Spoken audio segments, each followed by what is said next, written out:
Welcome to the Deep Dive, where we take your sources and unearth the most fascinating insights. Great to be here. Today we're embarking on a journey into, well, a truly classic text, Sir James George Frazer's huge work, Folklore in the Old Testament. A foundational text for anthropology and comparative mythology. Absolutely. And specifically, we're doing a deep dive into Part 1, Chapter 3, which Frazer actually titled The Mark of Cain. Ah, yes, a very famous and mysterious part of Genesis. It really is. I mean, the story of Cain and Abel is one of the oldest, maybe one of the most unsettling narratives in the Bible.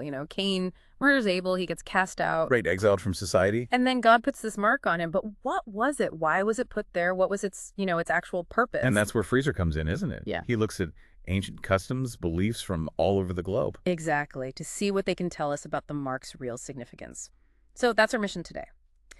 Let's unpack this really enigmatic sign, discover its surprising historical echoes, its cultural connections. It's fascinating, honestly, how just one biblical verse can lead us down these paths into this whole rich tapestry of human beliefs. We're talking justice, pollution, the supernatural. Across so many different societies. Completely. We'll be connecting dots between, say, ancient Attic law in Greece, rituals from New Guinea, from Africa, even Native American customs Frazer documented. Sounds like we're in for some real aha moments then. I think so, yeah. Get ready. Okay, so let's start with the basics, the foundational story. Genesis chapter 4. After Cain murders Abel, he's driven out. A fugitive and a vagabond on earth, as the text says. And he's afraid. He says anyone who finds him will kill him. Right, and this is where it gets really interesting. God set a mark upon Cain, lest any finding him should kill him. So the big question, what was this mark or sign? Well, modern commentators, they generally agree the mark was meant to protect Cain somehow. Protection, okay. Either, physically on his body, maybe, or something attached to him. But the precise nature of it, that's been debated for centuries. And Frazer brings up one really prominent theory from Robertson Smith. Ah, yes. The tribal mark idea. Exactly. Smith suggested it could have been a tribal mark, sort of like a badge, worn by a member of a community, signaling hands off. Right. It implies that if you harm this person, his whole tribe will come after you for vengeance. It's a really compelling idea, suggests a much older custom sort of echoing in the Bible. Frazer even points out how the text hints at this connection, maybe to the Cainites. Believing Cain was their eponymous ancestor, their founding figure. Yeah, and the mark, maybe it was a tattoo on the forehead, possibly, stamping them as worshippers of Jehovah. Which, right away, raises a key question for you listening.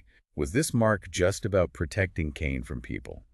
Or was something else going on entirely? Because if we look at the bigger picture Frazer paints, many cultures didn't just see manslayers as, criminals to be punished. No, it was more profound than that. They saw them as sources of pollution, contagion almost. Like their very presence was a menace, dangerous. Precisely. And this perspective, it gives us a really interesting lens for looking at old legal practices, social customs. Think about Attic law in ancient Greece. Okay. A banished homicide, right? Right. If they came back to plead their case, they were absolutely forbidden to set foot on land. Forbidden? How did that even work? They had to speak from a ship. And the ship couldn't cast anchor, couldn't even put out a gangway. The judges would be on the shore listening. Wow. So complete separation. Total quarantine. The idea was to avoid contact, any contact, even indirect, because they believed the manslayer's touch could, blast the earth, make it barren. That is extreme. And if they were shipwrecked? Had to keep their feet in the seawater, presumably to dilute the poison they carried. Incredible. And Frazer shows this isn't just the Greeks. You mentioned New Guinea, Dobu Islands. Yes, in Dobu, off New Guinea. Murderers faced incredibly strict seclusion there, too. If you killed, say, a relative by marriage, you couldn't eat the general food from your wife's village. Only your wife could cook for you, and she couldn't even borrow a fire stick from another house in the village. And breaking that taboo meant death. By blood poisoning, they believed. Good grief. And if you killed a blood relative, like the Chief Frazer mentions, gaga no more. Even stricter. He had to build his own separate village, separate personal items, get his drinking coconuts from somewhere else entirely. Total isolation. So the fear of this pollution was incredibly pervasive. It really was. The core belief often seemed to be that the victim's blood would somehow physically poison the killer. So the seclusion, yes, it protected them from vengeance, but maybe it was also for their own safety from this mystical poison. And to stop it spreading. Exactly, to stop the spread of this supposed contagion. We see it again with the Akikuyu of British East Africa. What did they believe? They thought a manslayer could infect others with something called thahu, a kind of malignant virus, just by sleeping near them or eating with them. So purification was needed. Absolutely. By a medicine man through complex rituals. And what about the Moors of Morocco? Frazer mentions them too. Right. Considered unclean for life. They believed actual poison oozed from under the killer's fingernails. Poison from fingernails. Seriously. Seriously. Anyone who drank water his hands had touched would get sick. His presence could make well water disappear, apparently. Could go near vegetable gardens, granaries, sheep. Total avoidance. It's this idea of the land itself being defiled, isn't it? Back in Genesis with Cain, it's not just Abel's blood crying out. No, the earth is personified. It opens her mouth to receive the blood, and then it curses Cain. Refuses to yield its strength to him. The ground itself rejects him. It's like the land is polluted by the bloodshed, and it effectively spurns the guilty person. We see that echoed in Leviticus, too, warning the land will vomit out her inhabitants if they defile it. Just like Cain. And Frazer mentions the Greek myth of Alcmaeon, the matricide. Right. He also polluted the earth, wandered endlessly until he found new land that had emerged from the sea after his crime. Only there could he live. The old ground refused him. So, seeing it this way, the mark of Cain starts to look like maybe a warning sign. Exactly. A danger signal, as Frazer puts it. A warning to everyone else. Stay away. This person is polluted. Like the special clothes lepers had to wear in ancient Israel. Precisely that kind of idea. A measure to protect society from this perceived contagion emanating from the manslayer. Okay, but here's where Frazer throws in another really interesting twist. Ah, the ghost theory. Exactly. What if the mark wasn't mainly to protect society from Cain, or even Cain from other people, but to protect Cain himself? Protect him from what, though? From the ghost. From Abel's vengeful spirit. Now that taps into some very ancient beliefs. Plato noted this in Greece. The ghost of someone recently killed was thought to be incredibly angry, especially with the slayer. Particularly if the slayer was just, walking around freely. In the ghost's old haunts. Exactly. That's why banishment was often required, maybe for a year. Give the ghost time to cool down. And then you'd need purification ceremonies. This fear of ghosts, it seems universal. Frazer gives so many examples. The Akikuyu again. Their expiation ceremony for murder included sacrificing a pig near a sacred fig tree. And leaving parts for the ghost. Yes, believing the ghost would come as a wild cat to eat it, appease its hunger, and maybe it wouldn't trouble the village anymore. Makes a kind of supernatural sense. And in North Uganda. Elaborate ceremonies there, too.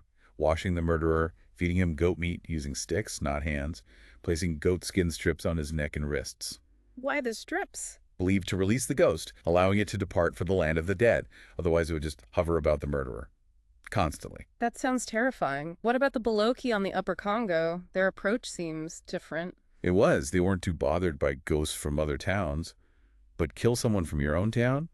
The fear of the ghost was immense. And they didn't have specific rites, so what did they do? They faked it. Performed these elaborate, deceptive mourning rituals. Shaving heads, fasting, loud lamenting. But Frazer says it was all crocodile tears. Just a performance. To fool the ghost. Exactly. A sham to convince the spirit they were truly sorry and grieving, hoping it would leave them alone. So a lot of these seclusion rules, these restrictions, maybe they weren't always about pollution, but just sheer terror. Frazer certainly suggests that. Purely prudential motives, he calls it.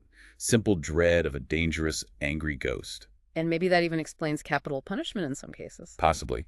As a way to sacrifice the murderer to the ghost. Appease it, protect the community from its wrath. But wait, then you've got a new problem, protecting the executioners. Right, because now they've killed someone. So you see measures like the Bakongo on the lower Congo. What did they do? Burn the executed murderer's body completely to ashes. Believing this destroyed the spirit, preventing its revenge. And in Porto Novo, the executioners decorated their houses. With the jawbones of their victims. Hung them on the walls, specifically to ward off the ghosts at night. Grim. And the Tupi Indians in Brazil. The executioner had rituals after the execution. Yes, intense ones. Fasting, lying in a hammock for days, making cuts on his own body. Cutting himself. Why? Rubbing black powder into the cuts, leaving permanent scars. The belief was he'd die if he didn't draw his own blood. Like a sympathetic magic, blood for blood. Perhaps satisfying the ghost's demand in a way. And didn't the Tupi also do something before the execution? Something with the victim? They did. This is fascinating. They'd formally invite the condemned man to avenge his own death before they killed him. Gave him stones to throw at his guards. Get it out of his system beforehand? That seems to be the idea. Satisfy his need for vengeance while he was still alive, hoping the ghost wouldn't bother them later. So the scars on the executioner, maybe they were proof? Proof to the ghost that some price had been paid? Or establishing a kind of blood covenant, maybe? And this links to the Yabim in New Guinea. With them, if the victim's family accepted a blood wit, money or goods, instead of blood vengeance, Okay. the murderer's relatives would mark the victim's kin on the forehead with chalk. A chalk mark. Why? As a sign to the ghost. Proof that compensation had been paid, that the family hadn't neglected their duty, so the ghost should be satisfied and not trouble them. Like a receipt for the ghost. Exactly, a receipt. So Frazer asks, could the mark of Cain have been something like that? A sign the score was somehow settled, at least symbolically. Okay, so if the mark was for Cain's protection from Abel's ghost, Frazer offers one more possibility for how it protected him. Right, not just a signal, but maybe a disguise. Yeah. What if it was meant to disguise Cain? Or maybe make him look so repulsive or so formidable that the ghost just wouldn't recognize him, or would steer clear. And this idea of using disguise to avoid angry spirits, it's surprisingly common. We see it a lot, not just with murderers, but with warriors who've killed in battle. Different motives, maybe, but similar fears. Similar fears of ghostly vengeance. Frazer lists so many examples. The Bayaka of the Congo. What did they use? Red parrot tail feathers in their hair. Red paint on their foreheads. To escape the slain enemy's ghost. And the Fanga in southeastern Africa. Tattoos. Yes, between the eyebrows. Then they'd rub in medicine to raise pimples, deliberately making them look like a frowning buffalo. To scare the ghost away. Exactly. Make them look intimidating. The Basutos, they'd wash victorious warriors and anoint them with ox gall. The bitterness may be thought to repel ghosts. The variety is amazing. Cow dung for the Wawanga. Yep, cow dung. The Nilotic tribes of Camerondo had warriors shave their heads, hang a dead fowl around their necks, A dead chicken. apparently, and use those goatskin strips again, on Right. wrists and head. Maybe as a disguise, maybe something else. And the body paint. So many variations. Oh, absolutely. The Ngoni used white clay. The Baranagallas painted their faces red and white. The Maasai too, right? But half and half? Yeah, half red, half white. The Wagogo did the eye circles red around the right, black around the left. Yeah. Very specific. And it wasn't just Africa. North America too. Definitely. The Thompson Indians blackened their faces, thought it stopped spirits blinding them. Pima Indians plastered their heads with mud, avoided people entirely for a time. The Tina Indians used red ochre on their faces before meals. The Chinook used black charcoal paint, later switched to red. And Eskimo heroes. Tattooed their faces after killing an enemy or a whale, a mark of their deed, but perhaps also protective. Even in Fiji, Frazer notes, manslayers were painted bright red all over with turmeric. By the king, no less, and secluded. Yeah. And they'd make a huge racket with bamboo and trumpet shells. To scare ghosts away. Seems like it. They'd even dismantle houses temporarily, make them look uninviting to spirits. So the core idea running through all this. Is that people deliberately change their appearance, sometimes drastically, to hide from the dead? Like in Timor, wives would loosen their hair after a death to make themselves unrecognizable to the Nitu, the spirit. Or the Herero custom, if you felt threatened by someone dying. You'd quickly change your clothes, get re-greased by a magician, believing the dead person does not know me now. A quick disguise. So connecting this all back to Cain, maybe the mark was a form of decoration. Put there by God, yeah. Red paint, black paint, white paint, maybe even tattoos. Something to make Cain unrecognizable to Abel's ghost. Or just too frightening to approach. Right. And for Frazer, this explanation actually helps the biblical story make more sense. It avoids what he calls a manifest absurdity. Which is? The idea that God put the mark on Cain to protect him from human attackers when, according to the timeline, the only other humans around were his parents, Adam and Eve. Ah, good point. Who else was there to kill him? Exactly. So if you assume the foe was Abel's ghost, not a living person, the protection makes more sense. It avoids suggesting God had a, quote, grave lapse of memory about who was actually on Earth. Okay, that's a compelling argument for the ghost theory. But Frazer does acknowledge an objection, doesn't he? Based on the Bible text itself. He does. It's fair to point out the narrative in Genesis Doesn't explicitly mention Abel's ghost. No, it talks about something else crying out. It's the blood. Abel's blood, Yeah. specifically. That's what endangers Cain. It's crying aloud from the ground for vengeance. That image is so powerful. Blood having a voice, demanding justice. It is. And Frazer suggests maybe this idea of blood itself crying out is perhaps even simpler, more primitive than the concept of a fully formed ghost or phantom. But maybe for the person experiencing it, the manslayer, Yeah, the effect was the same, whether you feared a ghost or feared the crying blood. very possibly. The dread, the sense of being pursued, might feel identical. And in the Old Testament, generally, it is the blood, not usually a ghost. That's the focus. In the priestly document layer, Frazer mentions. Exactly. It states quite clearly, blood, it polluteth the land, and no expiation can be made for the land for the blood that is shed therein, but by the blood of him that shed it. Blood defiles, and only blood can cleanse. And the idea was that as long as the blood was exposed, uncovered, It would keep crying out. Only covering it, typically with earth, could stifle its voice, silence its demand for vengeance. which makes Job's cry so poignant. "O earth, cover not my blood, and let my cry have no resting place." He wants his blood to cry out. Precisely. And Ezekiel condemns Jerusalem for letting spilled blood stay on the bare rock, not covering it with dust, allowing it to keep demanding vengeance. And Frazer notes even modern for him, Arabs of Moab held this belief. Yeah, the blood cries from the earth, and it continues to cry until the blood of an enemy has been shed. That cry persists. The ancient Hebrews were apparently so careful about this, Levitical law even told hunters what to do with animal blood. Right, cover it with dust. Don't leave it exposed. Why animal blood? Frazer suggests it likely reflects a very old traditional belief that animals, just like humans, recognize the principle of blood vengeance. Uncovered animal blood might cry out to its kin. Wow. And he gives that Wabangu legend from East Africa. About the hunter who didn't appease the great sultan, presumably a spirit or deity, after spilling an elephant's blood. Yeah, and the blood called out for vengeance, leading to the hunter being outcast. So even animal blood had power, had a voice in that worldview. Okay, so we've covered a lot of ground here, digging into Frazer's take on the mark of Cain. From tribal sign to pollution warning to ghost protection, maybe disguise, or even related to this idea of crying blood. What really stands out to you from this deep dive?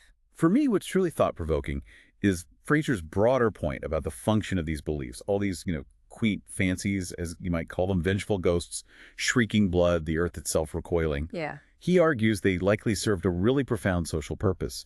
They help strengthen humanity's respect for human life. How? By adding this layer of what he calls adventitious, superstitious terror. Adventitious, meaning sort of extra or coming from outside. Exactly, an extra layer of fear, beyond just human laws or rational consequences.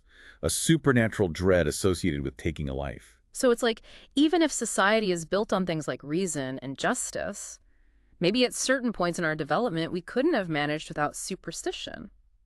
That's Frazer's suggestion. That maybe society needed that frail prop of superstition, as he puts it, to really embed the sanctity of human life deep within the collective psyche. That is a powerful idea, that our seemingly irrational beliefs might have actually played a vital role in shaping our morality. It really makes you think. And it raises a question for us today, doesn't it?